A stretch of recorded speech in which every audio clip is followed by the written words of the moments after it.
Change at Oglethorpe by Peter Morford, starring Peter Davison and Michael Williams. Episode 6, Foreign Parts.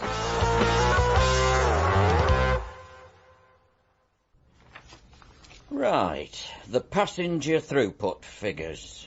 I don't think there are any surprises. No. I see Oglethorpe is flat bottom, the least used manned unit on the whole network. Look, as long as I am area manager, Graham, I shall fight to keep all my teams up and running and at full strength. But the fate of Oglethorpe could be taken out of your hands, couldn't it?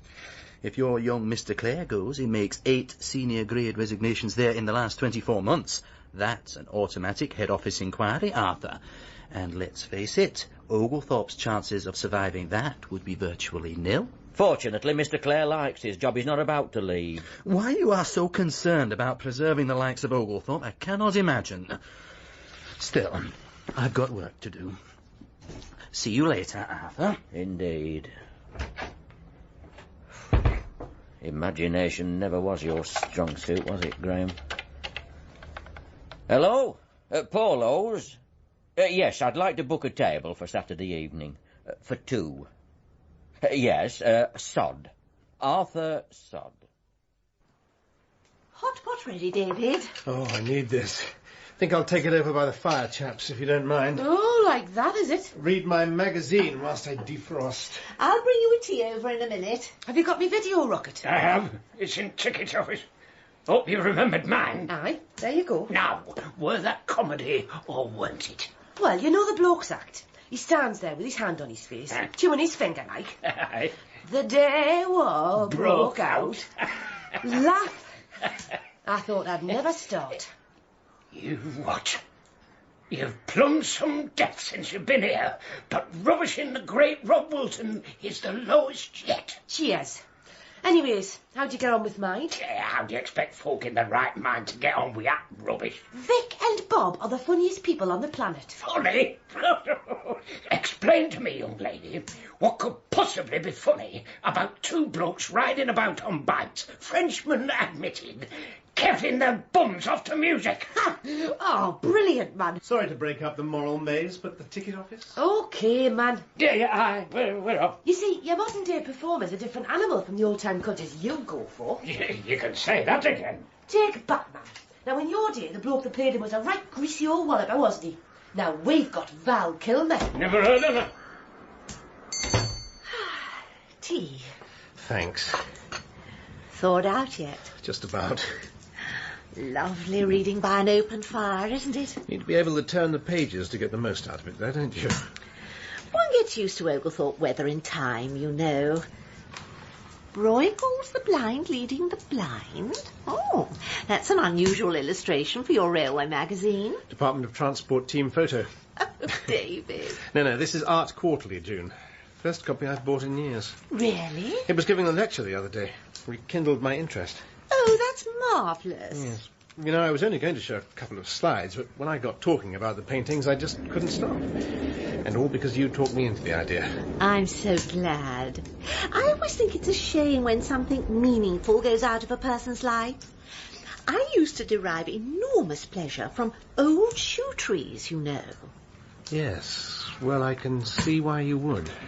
Had a wonderful collection at one time. Sludgeby train, platform 2. Rubbish. But then- When it come to Robin Hood, there was no one to touch Harold Flynn. Oh, what's he Then I- talking about? Kevin Costner, now he's your Robin Hood man. Scored, Ormond Droyden Sludgeby, platform 2. Will they ever stop? Anyway, where were we? Oh, yes, my shoe tree collection. You see, the interesting I'm sorry, June, it's just this article. It's by Brian Thornton, a former colleague of mine from university. Real kindred spirit was Brian. Went to Australia. University of New South Wales. Hey, he's chairing the department. Good old Brian. And you're running a British rail station, David. The university should be very proud of itself. 2 such illustrious old boys. It was train, platform 1.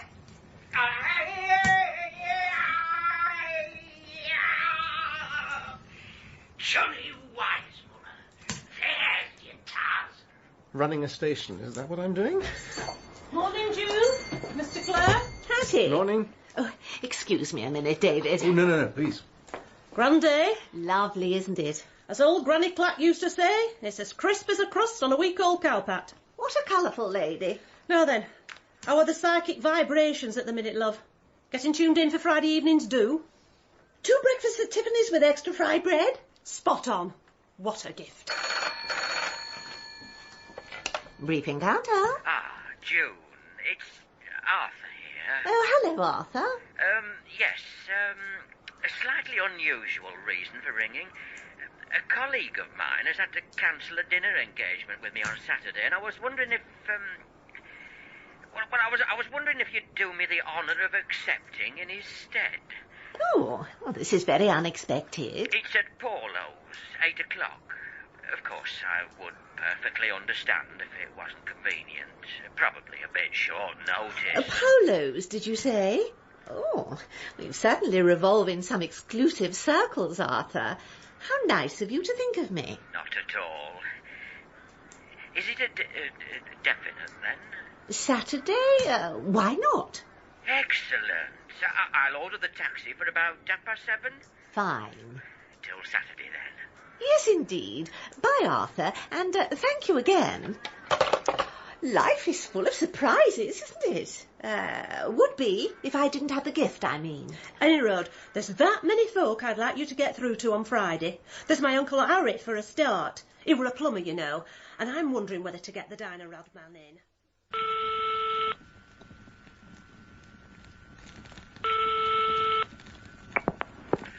Hello, Brian Thornton here. Brian, hold on to your bush hat. It's David Clare here. No. Yes. This is so strange. I was only thinking of you last week. Great to hear from you. How are you doing? Fine. How are you? Oh, struggling along. So I gather, Mr. Head of Department. Incredible, isn't it? Totally. No, congratulations, mate. Thanks. How did you know?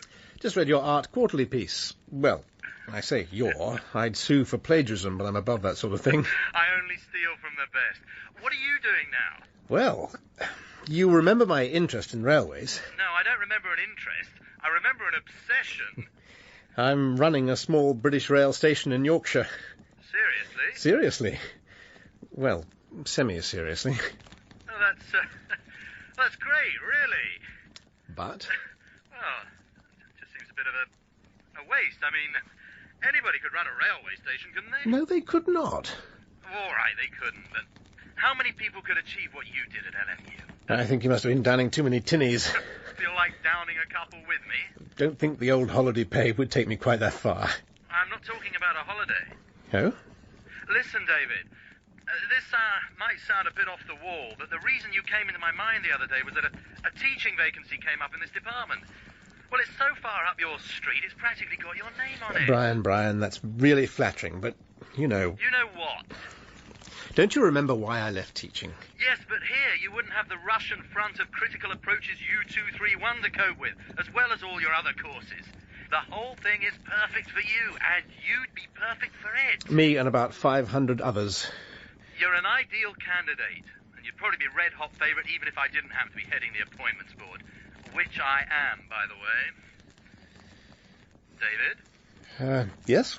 I'll send you a job description and a prospectus. No. What's the weather like with you? Crisp. Bit cool here today. 85 degrees.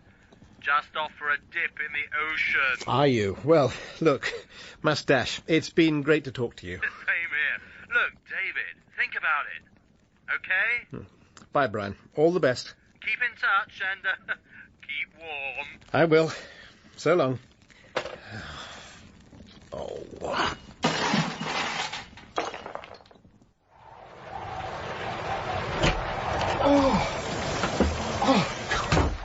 Oh, God. You're right, David. Oh, still here, Points? No, I've gone home. Yes, well, I'm not surprised I've been reduced to stating the obvious. This weather Aye, blows the cobwebs off the old brain, doesn't it? blows the cobwebs off. It virtually lobotomizes you. Oh, you're exaggerating, man. I practically lost the will to live battling across the footbridge just then. It was like being shot blasted from in front and water cannon from below at the same time. I tell you, it's raining upwards out there. Oh, does that regular in the winter? Something to do with the shape of the Oglethorpe Valley, according to Rocket. Oh, wonderful. Oh, it can get a lot worse. You see, we often get this special wind here. It comes blasting straight down the valley from the north. Oh, sort of freezing cold mistral, typical. Oh, it does have a name, actually. Oh, yes? It's called That Bastard Wind. Uh-huh. Yeah. About this time last season, the Wagon had a first-round cup match at School United. It was a day like this to start with. Bit blowy, not too bad. Straight from the kick-off, we win a corner. I seen the skipper calls us over to take it. So, I step up to the ball, give it the old educated right boot, and off it goes, right on target. Then out of nowhere, whoosh, the bastard wind. Why, the ball never comes down, man. It clears the stand at the opposite end of the pitch and it just keeps going. Over the leisure centre, over the industrial estate, over the viaduct, narrowly missing the 245 Digworth to Sludgeby, before finally it comes crash landing down, slap bang on the head of a pensioner in Victoria Terrace. He was in his back garden when the wind blew up like, and he just couldn't get back in the house. He'd been running on the spot for 10 full minutes before the ball hit him, apparently. He wasn't badly hurt, was he? Oh, killed him stone dead. What was the outcome of all this? We won 3-0. Mind's due, I had to buy United a new ball. The old fella's wife kept the original as a souvenir. She had it mounted on the bedhead. Points. Was there one word of truth in any of that? Yeah, in a way. In what way? In a totally exaggerated, made-up sort of way. We only won 2-0. Right, I'm off for a cuppa. Are you coming? I can't. I've got the STO's report, the area office returns, and the Red Star book to sort out. Oh, already done 'em. Have you? Aye, past the time, like. Past the time? Aye. What's up? Points. Is there anything I can do here that you can't? And I don't mean being able to use the men's urinals either. Oh, I think you'd be on a loser there, David. Last Christmas I'd had a few. No. I'm serious. Something you can do here that I can't? Yes. Can you get any chocolate out that machine? No. I can't think of anything then. Neither can I. What are you getting at, man? My function. My raison d'etre. I'm about as much use here as a one-legged man in an arse-kicking contest. Something like that. Nah, you're all right, man.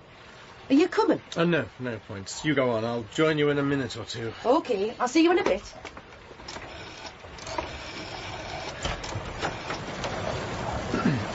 Director Inquiries International. Chuck us me the T-shirt, David. Oh. Cheers.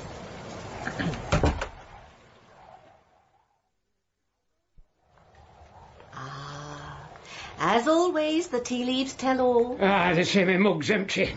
Is there another one in that pot? Just a minute, Rocket. I'm getting in training for Friday.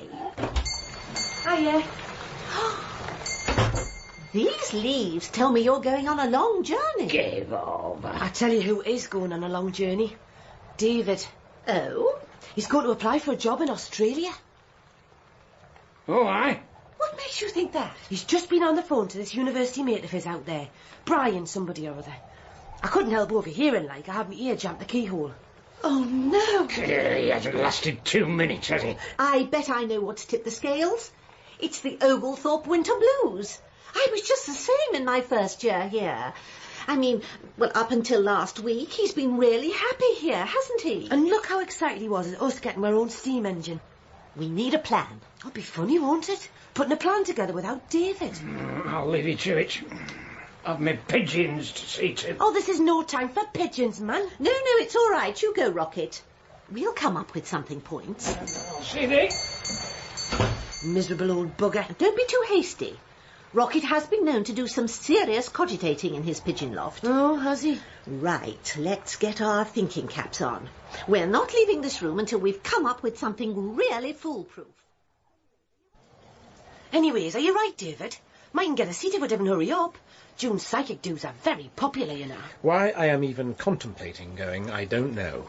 Or you, for that matter. You're just as sceptical of her occult skills as I am. Oh, most of it's tut, man. But you can be spot on with her predictions. She once told this bloke who ran the Talk of Oglethorpe nightclub, used to be a classy joint down by the abattoir, she'd tell him if he didn't replace his electric kettle flex, he'd get a shock off it so bad it would turn his hair white on the spot. Oh, he didn't take any notice. They call that bloke Albino Bob now. This is another bastard wind story, isn't it, Points? No, I'm not having a laugh with you this time. This is straight up. You coming? Well, June's fire's a lot warmer than this stove. what are we waiting for?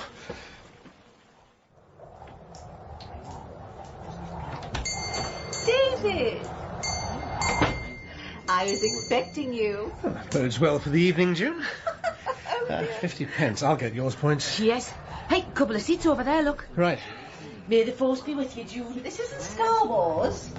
Thank you. Evening, Mr. Clare. Miss Pointer. Evening. Here, sit next at fire. Are you sure? Oh, aye. If I stay here, I'll be sweating like a pig in pyjamas when it gets exciting later on. Well, in that case, thank you.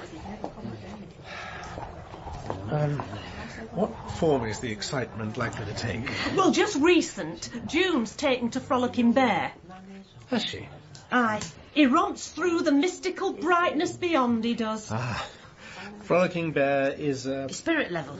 Navajo Indian chief from Bootley is. Have I to translate, Mr. Clare? Please. Frolicking Bear is a spirit guide, and he's from Butte, you clothhead. It's in Montana, America. I didn't think he sounded very Liverpool. Hey up. Welcome, dear friends. Without further ado, let us close our eyes and hold hands. The circle is complete. Frolicking Bear, Frolicking Bear, are you there? Are you there?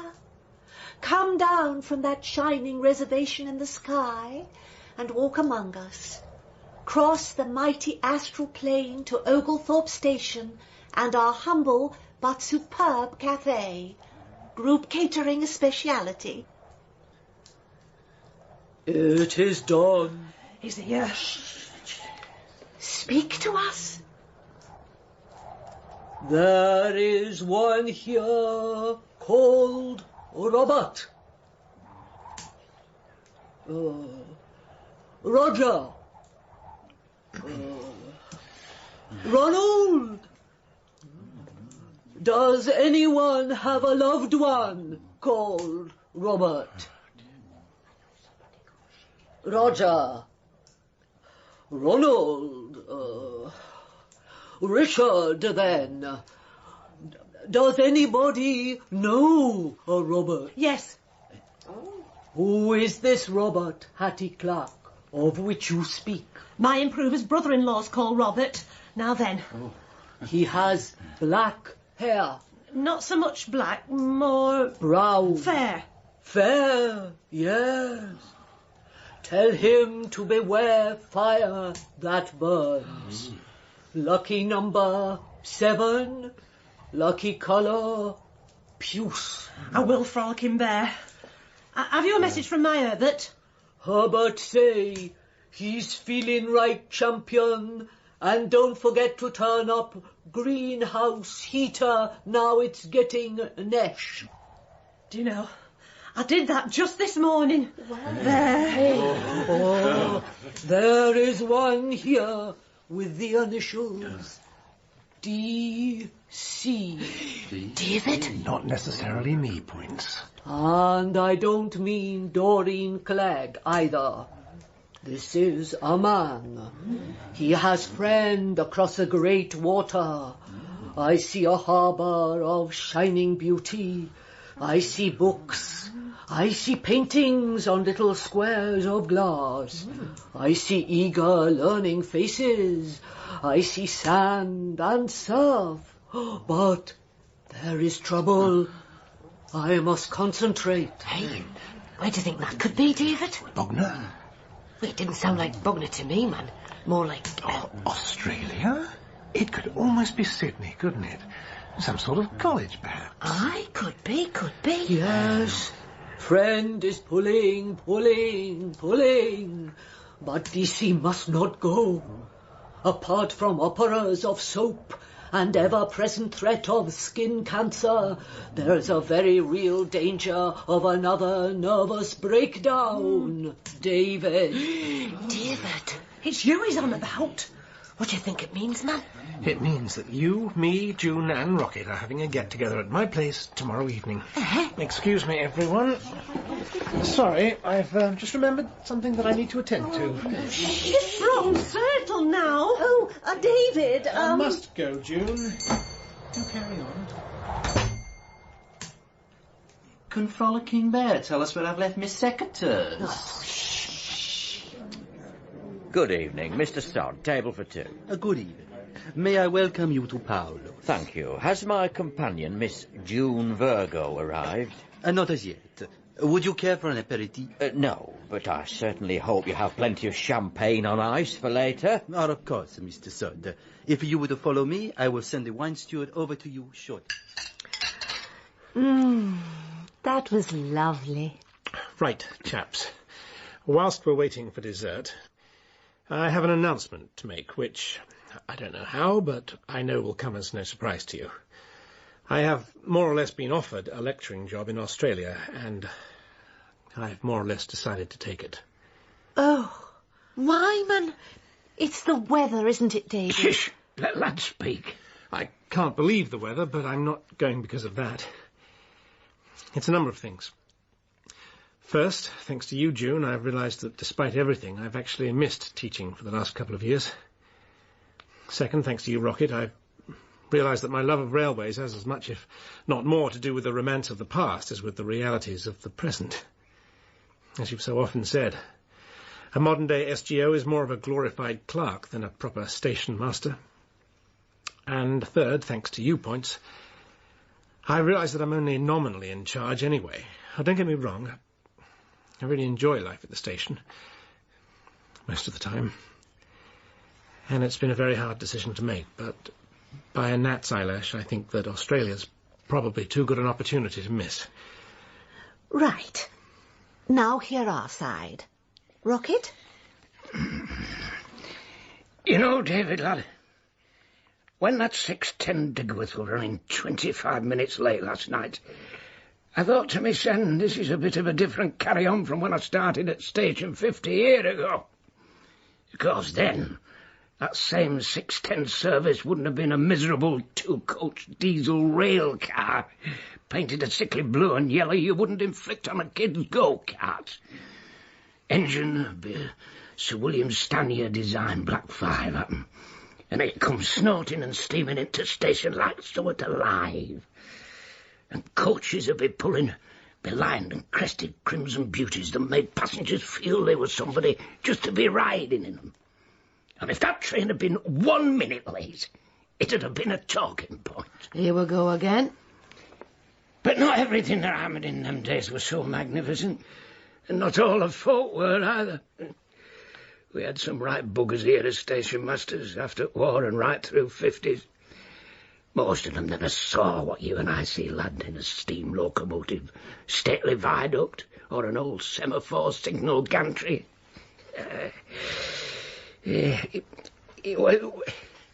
What I'm trying to say is, you might be far too clever for your own good in some ways and not know your ass from your elbow in others. But you'll do for me, David. And I'd rather have you in charge of my station than anybody else likely to chuck at us. So,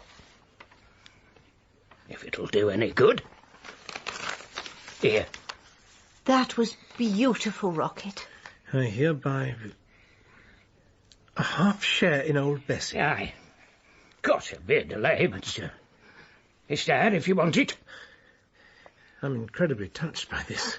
Points? David, I'll be honest with you. I don't reckon all that much to trains. Of any sort, really. I mean, they get you from A to B, don't they? Sometimes. All I know is it's been 1,000,000 times more fun having you at the station than any of the other SGOs we've had. Anyways, you remember that Spot the Ball holiday competition I won, and I cannot go because the successful cup run we're bound to have again? Well, there was no cash alternative. So there you go. Concord to Miami for 2, if you'll stay. Well done, lass. Points. And I've got something for you as well, David. June, if it's a half share in brief encounter, I'm going to burst into tears. Oh, no. It's 2 sets of thermal underwear, vest, pants and socks. That's really thoughtful. I hope you'll be needing them. I can't tell you, all of you, what your generosity and your wanting me to stay means to me. It's something I'll never forget.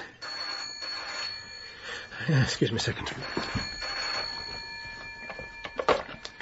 Hello. David, it's the South the Sod here. Oh, this is a timely call, Mr. Sod. Is it? Arthur! Oh, dear. I've been trying to get hold of Miss Virgo for quite some time. Well, she's here, actually. We're having an extraordinary team meeting. Again? Yes. I'll put her on. I'm June. Sounds a bit merry. Arthur? Oh, I'm so embarrassed. I'm afraid this meeting put our dinner engagement right out of my mind. Can you forgive me? Of course. All in the railway line of duty, eh? I'm just glad you're all right. I were a little worried. How sweet of you to take that attitude. We'll do it some other time, perhaps. That would be delightful. Next Saturday, then. Oh, it's a date. A definite date? Excellent. Thanks again for being so nice. Here's Mr. Clare. Oh, dinner with Arthur, eh? Shut up, Points. I'm sorry to have inadvertently spoiled your evening, Mr. Sod. Oh, don't worry, lad. Your conscientiousness does you credit. Thank you. Particularly pleasing for me because I am probably the only area manager in the country who would have appointed you as an SGO, Dave. Yes. Actually, that's what I wanted to have a word about. But I was right, wasn't I? I mean, I could see, despite all the indications to the contrary, that you were first and foremost a railman. And thank goodness for the continued existence of Oglethorpe you were, eh? What do you mean? Well, I shouldn't really say this, but it's the old rules and regs, David. Another resignation at Oglethorpe, and it would be head office inquiry time. To be quite frank, de-manning would probably be the thin end of a very thick wedge. Anyway, you're at the helm, so that doesn't apply. Well, the thing is... Better hurry up, David. Check-in time's nearly over. I can't believe that taxi fare. Oh, I cannot believe I'm here. Well, cheer up. Huh. You're flying off to Miami, the Florida Keys, the Everglades. Disney World. Aye, but knocked out the cup in the first round. So much for your prediction, June. Tickets, sir. Just the one case? Aye. Have you any tea facilities on board? Only I brought me pint mug from work. I'm sure we can accommodate you, sir. Your ticket, sir. Gate 1, boarding now. Last call, check-in, British Airways Concorde service to Miami, desk 3. Hey, some power in that PA, man. I wouldn't mind a go on that. Ticket, madam. Right. Anyways, cheers for coming to see us off. Our pleasure. Give my love to old Bessie, Rocket. No getting soft now, lad. No point hanging round, neither. You don't want to be late for your first night at school, do? Aye, and if any of them turn up with an apple for the teacher, watch 'em. No, I hope it goes well, man. It should do. I'm starting them off with the Impressionists. Oh, I like a good impressionist myself. Peter Kavanagh, the voice of them all, he was. No, Rory Bremner, he's the kiddie. Rubbish. Could he do Gilbert Harding? I don't think so. We'll leave you now. Have a great time. Send us a postcard, won't you? Aye, right. So long. Gilbert Harding? Who the hell's that? One of that Ron Wilton's mates? Ron Wilton, Rob, you great Nelly. Bliss. 2 weeks respite from the Oglethorpe Debating Society. I don't know what Frolicking Bear might have to say about it, but I predict a double axe murder before the first week is out. Here is a passenger announcement. Would Oglethorpe Station Senior Grade Operative David Clare kindly remember to pay me club subs when Wasim comes round, or I'll do 'em when I get back. Quick, June, leg it. All right, Rocket, I'm doing it. And his nib says, don't forget to see to his pigeons. Mug out the ferrets. Keep them kids off his allotment. Oh, aye, and the old bookstore could do with a lick of paint.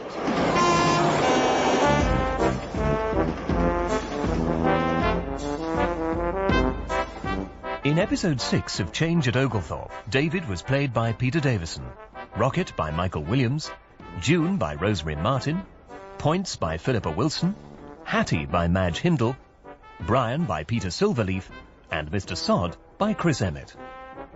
Change at Oglethorpe was written by Peter Morford and produced by Gareth Edwards.